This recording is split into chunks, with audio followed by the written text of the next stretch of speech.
Kapag ito natikman ng pamilya mo, hinding-hindi na kayo bibili ng ulam sa labas. Sarsa pa lang yan, ulam na.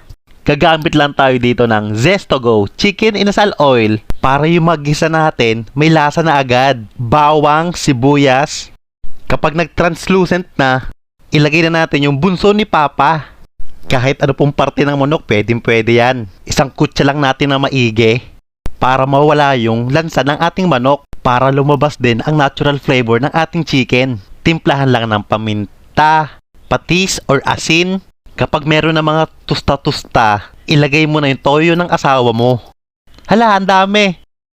I-mix-mix lang para ma-absorb ng manok natin yung toyo ng asawa mo. Maglagay na rin tayo dito ng suka na sing-asim ng ex mo.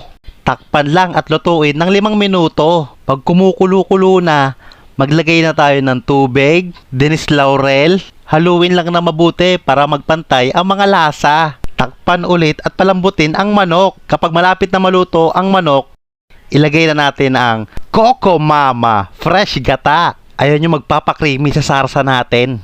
Napakasarap niyan. Galing sa unang piga. Lutuin pa natin ng mga 5 minuto. Para manuot ang sarap, pwede rin po maglagay ng mga sili. Dahil sa mahal ng kilo ngayon, mag-chili garlic muna tayo. Nakaka-add rin yan ng masarap na flavor. Ayan na! Kumukulo-kulo na. Magsaing na marami. At tayo'y kakain na ng creamy adobo sa gata. Sarsa pa lang yan, ulam na. Samahan mo pa ng malamig na soft drinks.